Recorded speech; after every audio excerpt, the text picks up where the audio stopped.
Good morning students.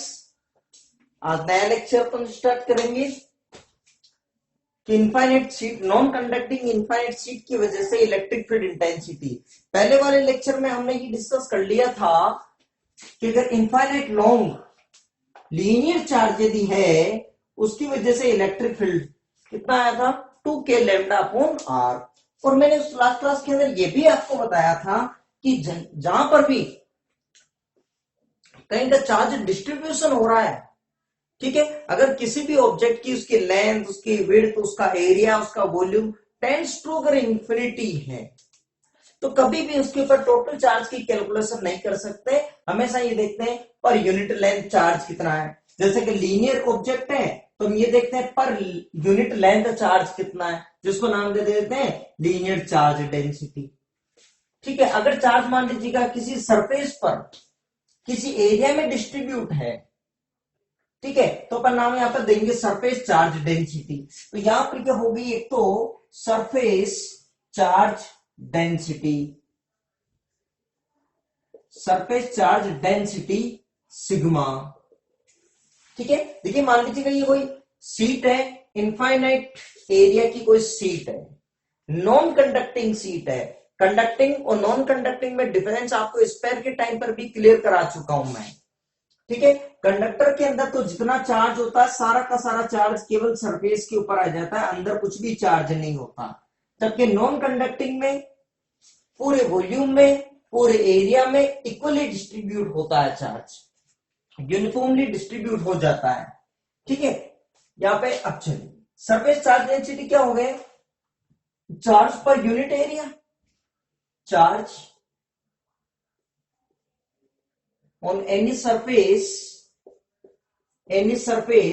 per unit area is called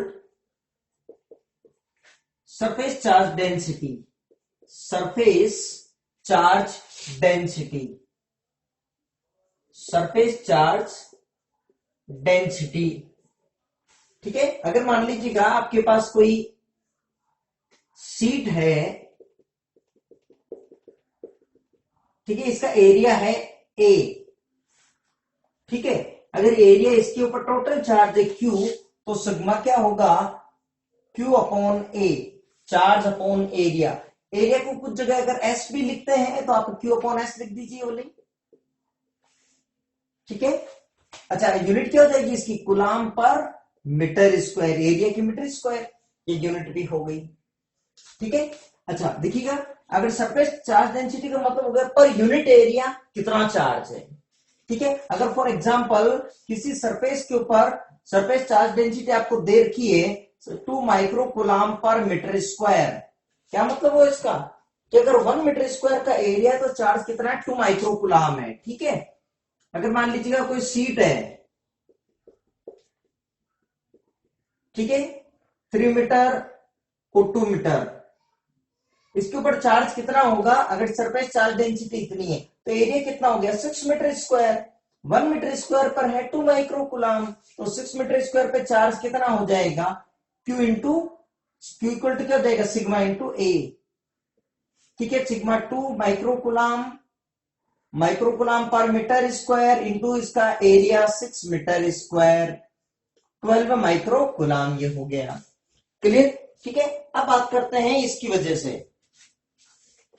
यहां पे देखिएगा ये इनफाइनाइट सीट है, मतलब इसकी विड्थ लेंथ सब इनफाइनाइट तक सीट है।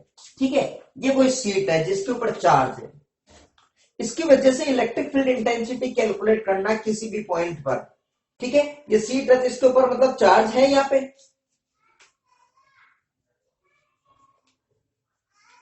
ये चार्ज इसके ऊपर भी है। ठीक है, ठीक है, तो अब इधर वाले में इलेक्ट्रिक फील्ड किसी भी पॉइंट पर, पॉइंट इधर हो सकता है, इधर हो सकता है, infinite length width infinite area वाले। ठीक है, तो इसमें भी क्या करते हैं, इसके परपेंडिकुलर सेम जैसे लीनियर चार्ज के लिए किया था। ठीक है, यहां पर अपन मान लीजिएगा ये इस तरह से रखी हुई है सीट, यहां पर ये कोई पॉइंट ले लिया, यहां इलेक्ट्रिक फील्ड इंटेंसिटी कैलकुलेट करनी है परपेंडिकुलर डिस्टेंस पर। ठीक है, तो अब देखिएगा यहां पर भी कोई एक एलिमेंट्स ले लेते हैं, उतनी डिस्टेंस पर यहां पर भी कोई एलिमेंट्स ले लेंगे। ठीक है, अब इस एलिमेंट पे मान लीजिए इसका एरिया है ds और यहां पर इसके ऊपर चार्ज है dq। ठीक है, तो यहाँ पे चार्ज कितना हो जाएगा, यूनिट एरिया पे चार्ज कितना हो गया सिग्मा। तो इतने एरिया के ऊपर एलिमेंट के ऊपर चार्ज कितना हो गया सिग्मा इंटू ds। यहां पर भी चार्ज dq बराबर सिग्मा इंटू ds। ठीक है, इस बिल्कुल एक छोटा सा एक एलिमेंट ले लेते हैं, अगर इसका, ठीक है, कोई एक एलिमेंट ले लेंगे यूं, तो इस एक एलिमेंट को क्यों पॉइंट मान सकते हैं। इस पॉइंट की वजह से इलेक्ट्रिक फील्ड इंटेंसिटी, क्योंकि इसमें भी वापस वही चीजें करनी है, वही चीज वापस लाने हैं। ठीक है, इलेक्ट्रिक फील्ड निकालना है तो आपको गाउसेस लॉ यूज में लेना पड़ेगा, एक बार फ्लक्स की डेफिनेशन से जो फॉर्मूला है वो करना पड़ेगा। ठीक है, और इसके बाद में फिर जो फ्लक्स है तो उसके अंदर E D S cos theta आएगा, तो थीटा निकालना तो इलेक्ट्रिक फील्ड और सरफेस एरिया के बीच का एंगल चाहिए। ठीक है, तो इलेक्ट्रिक फील्ड की डायरेक्शन कौन सी होगी ये पता लगाना चाह रहे हैं, तो इसकी वजह से इलेक्ट्रिक फील्ड हो गया इस डायरेक्शन में डीई। ठीक है, अच्छा, इसकी वजह से इलेक्ट्रिक फील्ड कौन सी डायरेक्शन में हो गया आपके पास, इधर की डायरेक्शन में हो गया डीई।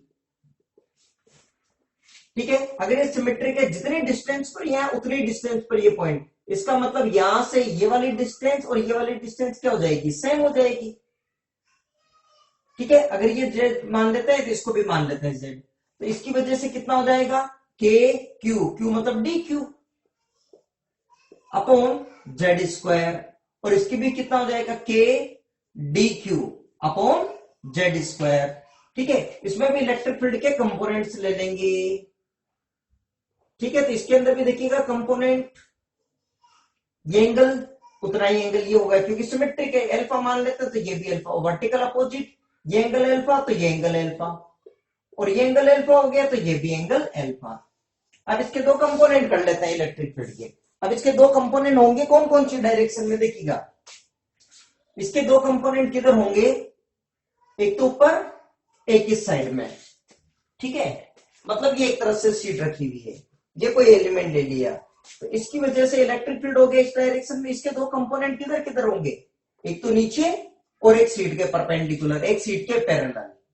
और जो ये पॉइंट है इसकी वजह से इलेक्ट्रिक फील्ड यहां पर, इसके दो कंपोनेंट, एक तो सीट के पैरेलल एक सीट के परपेंडिकुलर। ठीक है, तो जो जहां पर एंगल बन रहा है वो वाला कंपोनेंट हमेशा कोस का बचा हुआ साइन का, तो इसकी वजह से बात करें तो एक कंपोनेंट हो गया इधर, क्या हो गया डीई कोस अल्फा, और ये वाला कंपोनेंट क्या हो गया आपके लिए डीई साइन अल्फा। ऐसे ही इसके भी दो कंपोनेंट, इधर वाला कंपोनेंट डीई कोस अल्फा ही हो जाएगा, और इधर वाला कंपोनेंट क्या हो जाएगा डीई साइन अल्फा।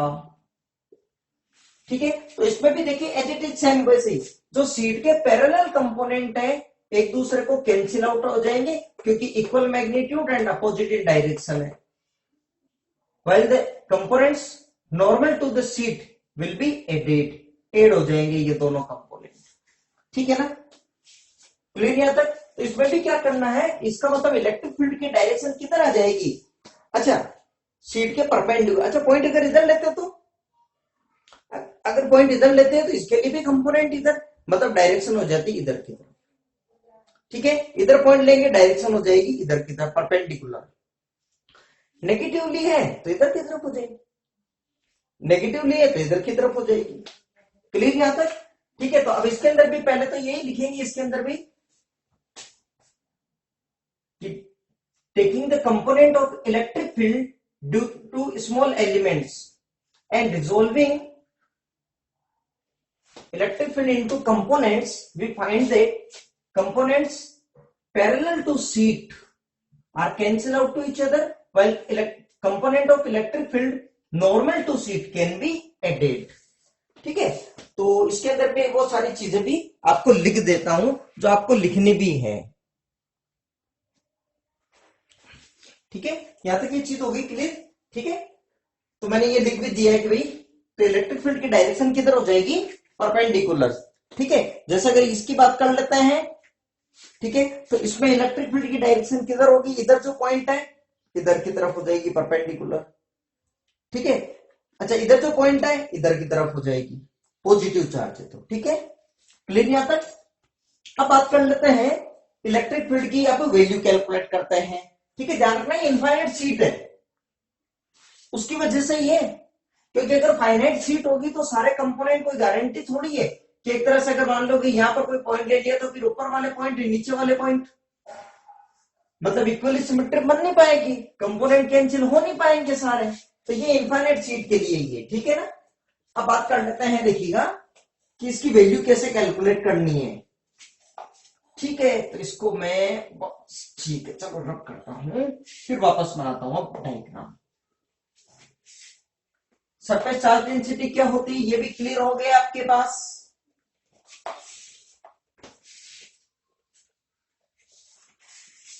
ठीक है, देखिएगा अब वैल्यू कैलकुलेट करनी है। ठीक है, ये वापस वही आपके पास है सीट, ये आपके पास सीट है, ठीक है ना, और इसके अंदर ये चार्ज है, ठीक है, ये चार्ज है सीट के अंदर।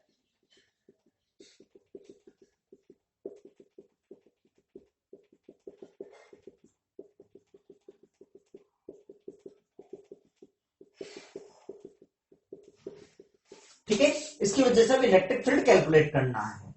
ठीक है, तो कोई न कोई क्लोज सरफेस बनाएंगे, अब की बार भी क्लोज सरफेस ले रहे हैं सिलेंडर। ठीक है, लेकिन सिलेंडर कुछ इस तरह से बना रहे हैं, देखिएगा। ठीक है, तो इसके अंदर मैं लिख रहा हूं, देखिए, टू कैलकुलेट इलेक्ट्रिक फील्ड, तो इसमें भी देखिएगा टू कैलकुलेट इलेक्ट्रिक फील्ड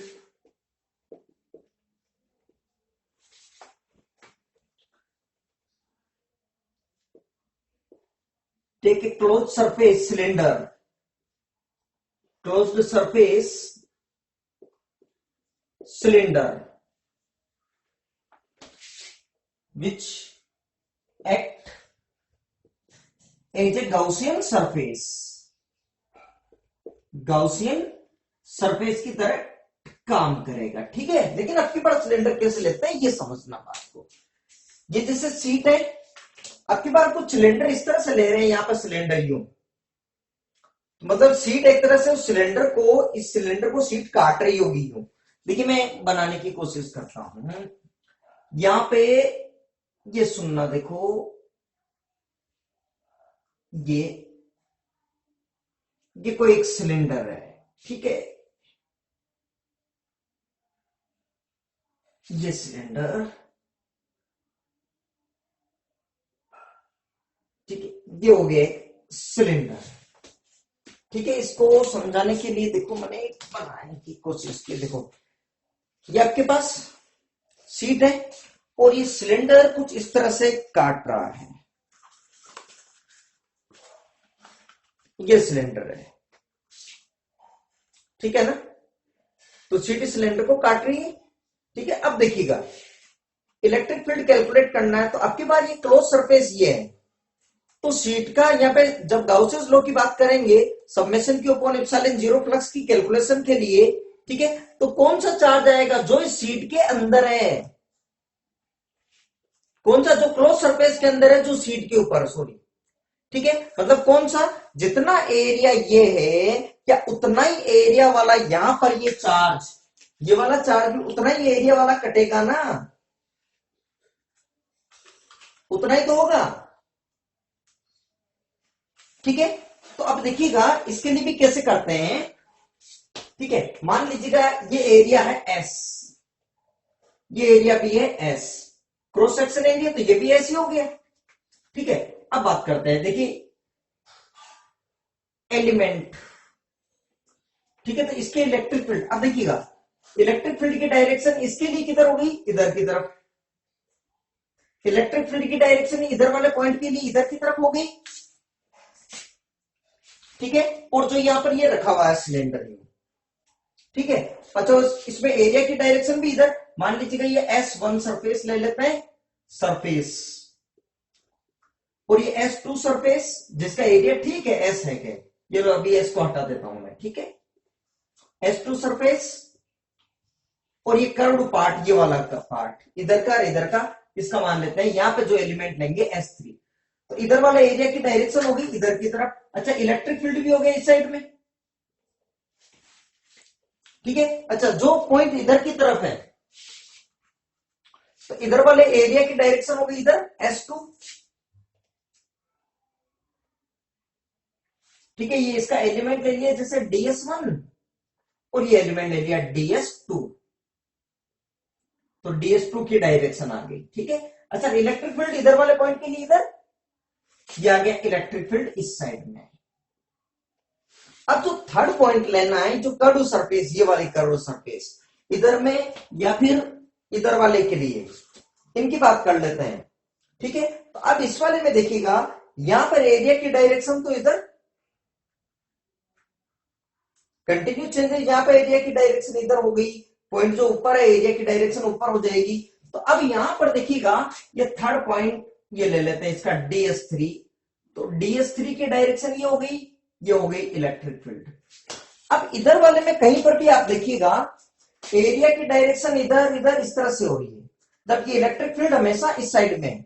ये इलेक्ट्रिक फील्ड हमेशा एरिया की क्या है, परपेंडिकुलर है, ठीक है। तो देखिएगा, तो क्लोज सरफेस के अंदर तो फ्लक्स मतलब electric flux from Gaussian surface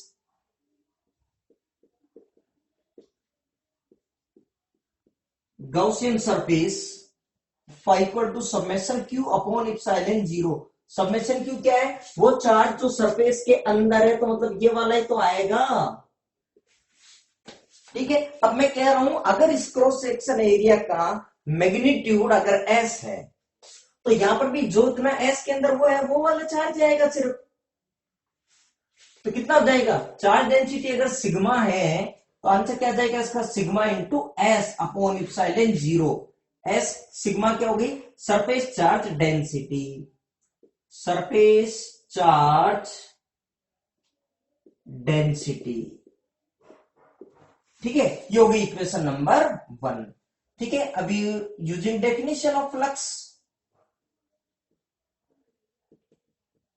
definition तो फाइव इक्वल टू कैसे निकालेंगे, इंटीग्रेशन पूरी क्लोज सरफेस के लिए E डॉट ds। अब 3 पार्ट में डिवाइड कर रहे हैं, देखिएगा इसमें भी, ठीक है। तो फाइव इक्वल टू ये हो गया, तो E dot DS1 plus E dot DS2 plus E dot DS3, ठीक है ना। अब देखिएगा, DS1 वाले में ये वाली सरफेस, ये वाली और ये कर्व पार्ट। अब बताओ, देखिए क्या होता रहेगा, देखो फर्स्ट वाले में E DS1 क्या हो गया, कोस 0 डिग्री, E DS2 कोस 0 डिग्री, और थर्ड वाले में देखो E DS3 क्या हो गया, कोस 90 डिग्री, कोस 90 डिग्री, ठीक है ना। क्योंकि ये वाली सरफेस होगी, तो यहां तो सरफेस एरिया ये हो गया होगा। अब इलेक्ट्रिक फील्ड चाहे तो इस डायरेक्शन में हो, तब भी हमेशा देखो परपेंडिकुलर, और जो इधर वाला पार्ट है, ये वाला पार्ट, इसमें एरिया की डायरेक्शन हो गई होगी ये। इलेक्ट्रिक फील्ड अभी भी हमेशा कितना हो गया, 90 डिग्री का एंगल हो जाएगा, ठीक है।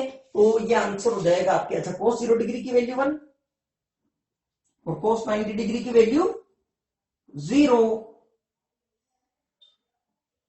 ठीक है। तो फिर फ्लक्स क्या हो जाएगा, 5 equal to E DS1 plus E DS2, ठीक है। तो अब इलेक्ट्रिक फील्ड देखिएगा, E1 into DS1 plus E, ये हो गया 1 इंटू DS2।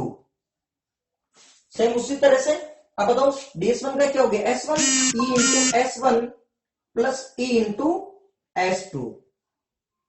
S1 और S2 मतलब ये वाला एरिया, इसका मैग्नीट्यूड दोनों का कितना हो जाएगा, S, यहां पर भी S, ठीक है। तो अब यहां पर लिखिएगा, देखिएगा, तो 5 इक्वल टू क्या हो गया, ES प्लस ES, मतलब मैं लिख देता हूं S1 बराबर S2 बराबर S।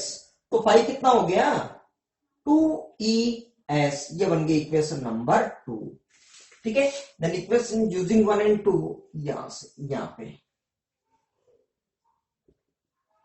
Using equation 1 and 2 2ES equal to sigma S upon epsilon 0।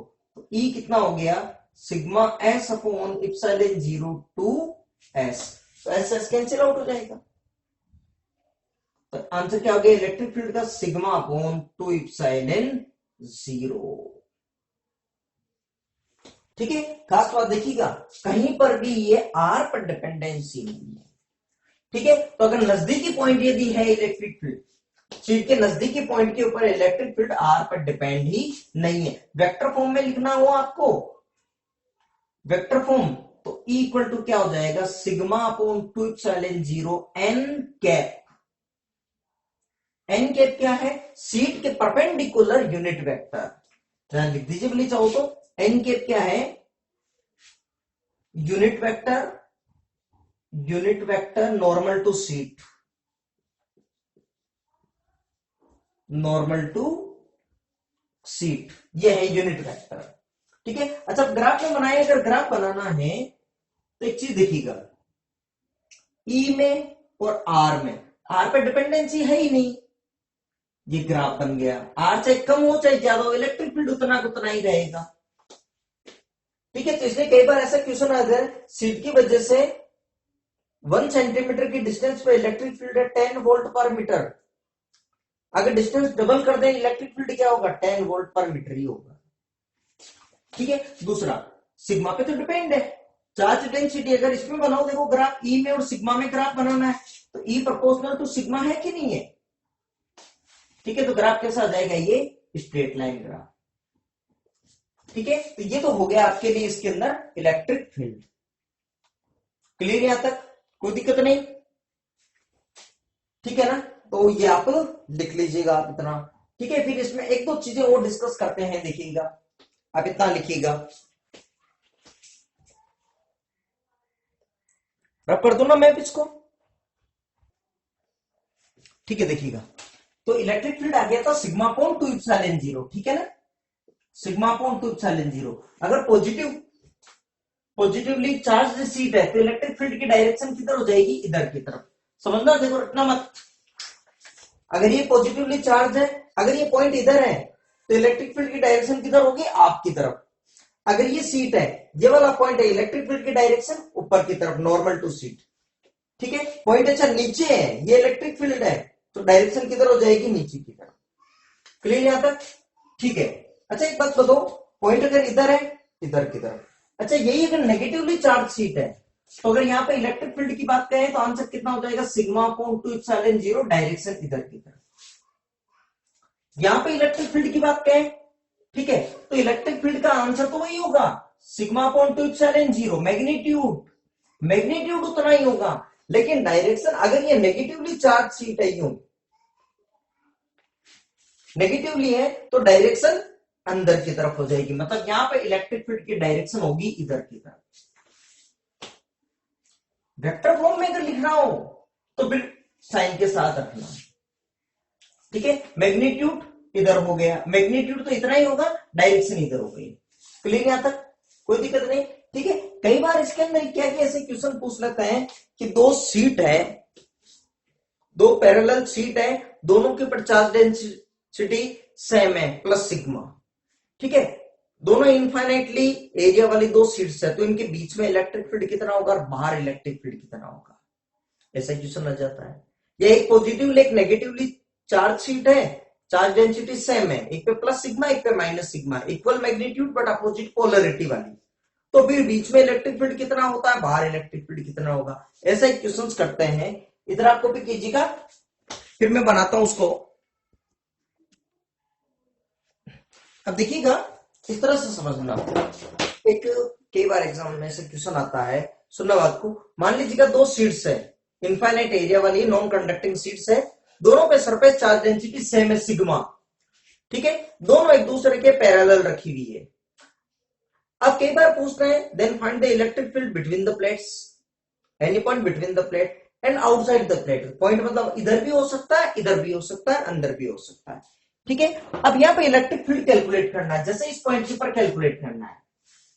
ठीक है, अब बताओ यहां पे भी प्लस सिग्मा है, यहां पे भी प्लस सिग्मा है, तो इस प्लेट की वजह से यहां पे इलेक्ट्रिक फील्ड कौन सी डायरेक्शन में होगा, इधर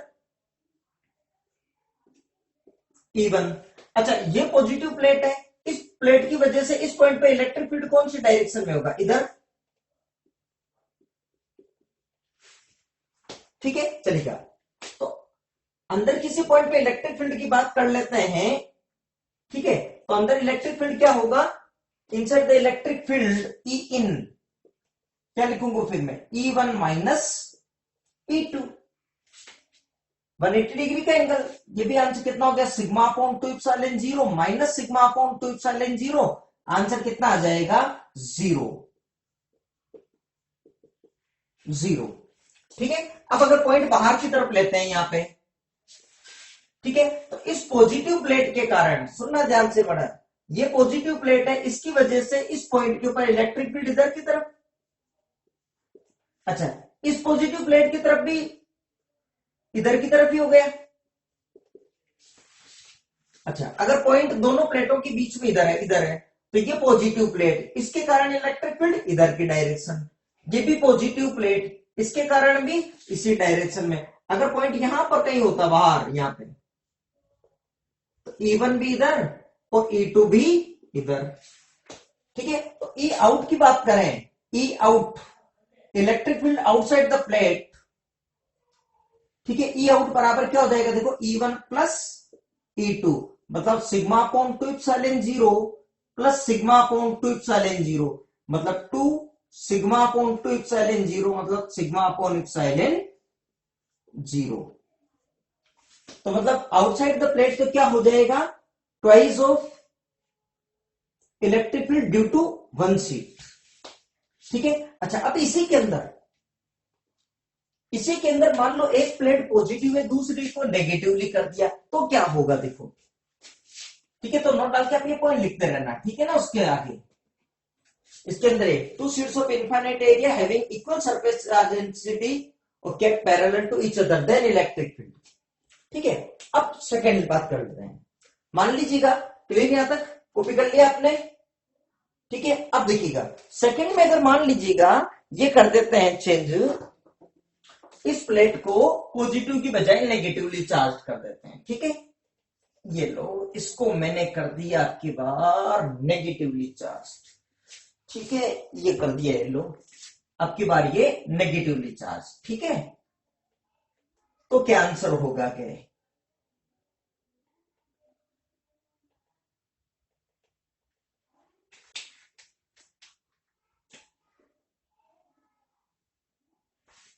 ठीक है, तो एक पे प्लस सिग्मा हो गया और एक पे सरफेस चार्ज डेंसिटी कितनी होगी, माइनस सिग्मा। ठीक है, तो अब की बार देखते हैं क्या आंसर होता है, क्या। ठीक है, तो if two sheets of infinite area having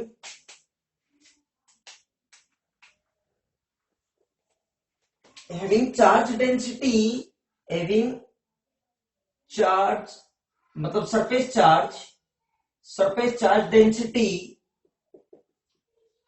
plus sigma density plus sigma and minus sigma, plus sigma and minus sigma, equal in magnitude लेकिन अपोजिट पोलरिटी में, are kept parallel to each other, then electric field inside क्या होगा, outside क्या होगा। तो अब की बार देखिएगा क्या होगा, इनसाइड में क्या होगा, आउटसाइड में क्या होगा, बताओ, देखो, सुनो, देखो। ठीक है, तो अब की बार ये पॉइंट, ये तो बीच में कोई पॉइंट लेते हैं। ठीक है, तो बताओ इस प्लेट P1 की वजह से, सॉरी प्लेट 1 है, इसकी वजह से इस पॉइंट पर पॉजिटिव चार्ज इधर की तरफ E1, और ये क्या है, नेगेटिवली चार्ज, इसकी वजह से इधर की तरफ E2। ठीक है, अब आउटसाइड तो कोई पॉइंट देखते हैं, यहां पे पॉइंट देखते हैं, यहां पे पॉइंट देखते हैं। अब बताओ, ये पॉजिटिवली चार्ज प्लेट है। ठीक है, इस पॉजिटिव वाले की वजह से यहां पे इलेक्ट्रिक फील्ड हो गया इधर की तरफ E1।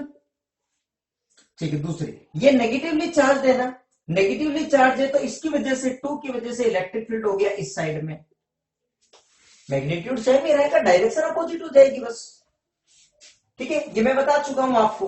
मैग्नीट्यूड के अंदर तो पॉजिटिव हो चाहे नेगेटिव, हमेशा पॉजिटिव ही रखना है। इलेक्ट्रिक फील्ड वेक्टर क्वांटिटी है, पूरी फिजिक्स में ही ये नियम है। वेक्टर क्वांटिटी में माइनस साइन सिर्फ और सिर्फ डायरेक्शन को शो करता है वेक्टर क्वांटिटी में। ठीक है, अब तो बाहर की तरफ, ठीक है, तो इस ये पॉजिटिव प्लेट पॉजिटिवली चार्ज है, यहां पे इलेक्ट्रिक फील्ड इधर की तरफ E1, ठीक है, इस नेगेटिव वाले की वजह से इधर की तरफ E2। तो अब की बार बताइए इनसाइड द प्लेट क्या होगा।